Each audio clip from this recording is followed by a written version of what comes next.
ఆకాశ మహాకాశములను అందలి సమస్తమును సృజించిన దేవాది దేవునికి నా హృదయపూర్వక వందనములు, స్తుతులు, స్తోత్రములు సమర్పించుకుంటున్నాను. అందరికీ శుభోదయం. ఈ దినాన మహోన్నతుడైన దేవాది దేవుడు నీ కొరకు సిద్ధపరిచిన వాక్కు, యేసు నీ సహోదరుడు మరల లేచునని ఆమెతో చెప్పగా దేవుని నామమునకు మహిమ కలుగునుగాక. ఈ మాటలు యోహాను సువార్త 11వ అధ్యాయము 23వ వచనములో వ్రాయబడి ఉన్నవండి. ప్రియమైన నేస్తమా, నీ దేవాది దేవుడు ఈ దినాన నీకు చక్కని వాక్కును ప్రకటన చేస్తూ ఉన్నారు. దేవుని సంగతులు ఏది కూడా ఎన్నడూ ఆలస్యము కాదు, కానీ దేవుడు సమయము కొరకు ఎదురు చూచే దేవుడై ఉన్నారు. ఇక్కడ ఒక చిన్న ఎగ్జాంపుల్ మనం చెప్పుకుందాము.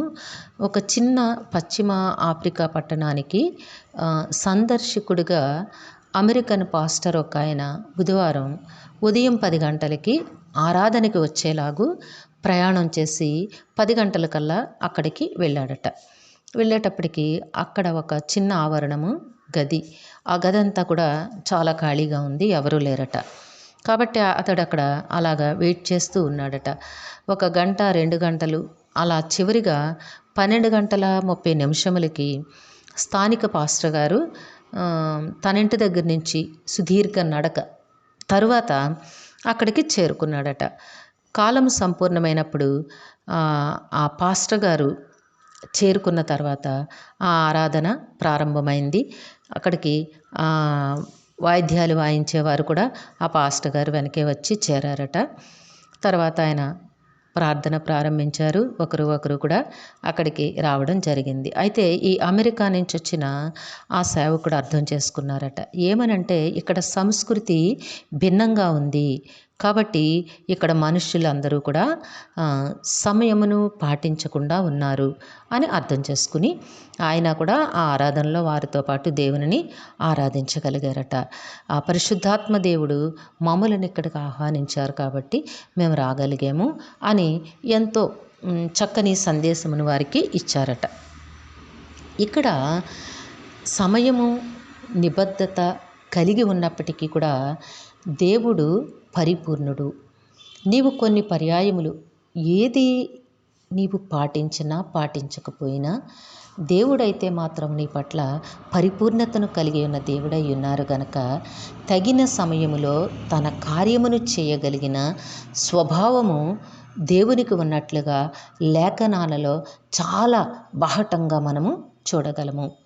అదే సంగతిని మనం లాజరు విషయంలో, లాజరు జబ్బుపడి చనిపోయి 4 రోజుల తర్వాత యేసుప్రభు అక్కడికి వచ్చారు. యేసుప్రభు వచ్చిన తర్వాత లాజరు యొక్క సిస్టర్స్ ఆయనను ఎందుకు తీయమంటున్నావు, ఈ సమాధిని ఎందుకు నీవు రాయిని పొర్లించమంటున్నావు అని వాళ్ళు అడిగినప్పుడు మార్త యేసుప్రభుతో అంటదట, ప్రభువా నీవిక్కడ ఉండిన ఎడల నా సహోదరుడు చావకుండును. ఇక్కడేంటి, ఆల్రెడీ అది గతములోనికి వెళ్ళిపోయింది. చనిపోయాడు, పాతిపెట్టారు, కుళ్ళిపోయాడు, ఇక గతం అది. నీవు వచ్చి ఉంటే మా సహోదరుడు చనిపోకపోవును అని వాళ్ళు ఆశతో చెప్తూ ఉన్నారు. అదేవిధంగా నీవు కూడా నీ జీవితంలో అనుకుంటూ ఉంటావు, దేవుడు నీ సమస్యలను పరిష్కరించడానికి ఎందుకు తొందరపడడు అని నీవు అనుకుంటూ ఉంటావు. అయితే నేస్తమా, దానికి బదులుగా విశ్వాసం చేత ఆయన జవాబు, ఆయన శక్తి, ఆయన కార్యాచరణ కొరకు వేచి ఉండటమే. ఎప్పుడైతే నీవు ఉన్నతమైన విశ్వాసముతో ఆయన కార్యముల కొరకు ఎదురు చూస్తూ ఉంటావో, ఇది ఈ లోకపు మనుషులకు ఆలస్యముగా అనిపించవచ్చు, లేక ఇక పనికిరానిదిగా అనిపించవచ్చు, కానీ నీ బ్రతుకుకు దేవుడు చాలా అమృతముగా, చాలా ఆశీర్వాదకరముగా, నీ బ్రతుకుకు ఎంతో ప్రయోజనకరముగా ఉండినట్లుగా దేవుడు కార్యమును జరిగిస్తారు. ఎన్నడూ కూడా ఆలస్యం కాదు.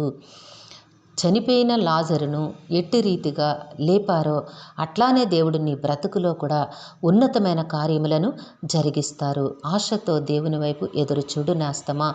ఆలస్యం అనేది మనుషులకు కానీ నీ జీవితంలో ఎప్పుడు ఏది జరగవలనో అది దేవునికి మాత్రమే తెలుసు.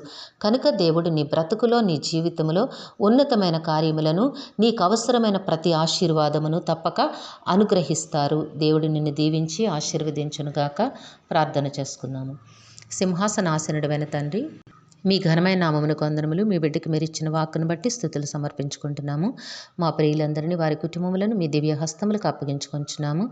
అందరికీ నీ కావలసిన ఆయురారోగ్యము, పరిపూర్ణమైన రక్షణ, దీర్ఘాయుషు, నెమ్మదిని ప్రసాదించి విశాంతి సమాధానంతో జీవింపచేయండి. ఏ బిడ్డకైతే ఈ వాక్కును వినిపించినారో ఆ బిడ్డ జీవితంలో అవసరమైన ప్రతి ఆశీర్వాదమును నాయనా మీరు అనుకూల సమయమును అనుగ్రహించి సంతోషమును, సమాధానమును, నెమ్మదిని కలుగచేసి జీవింపచేయండి.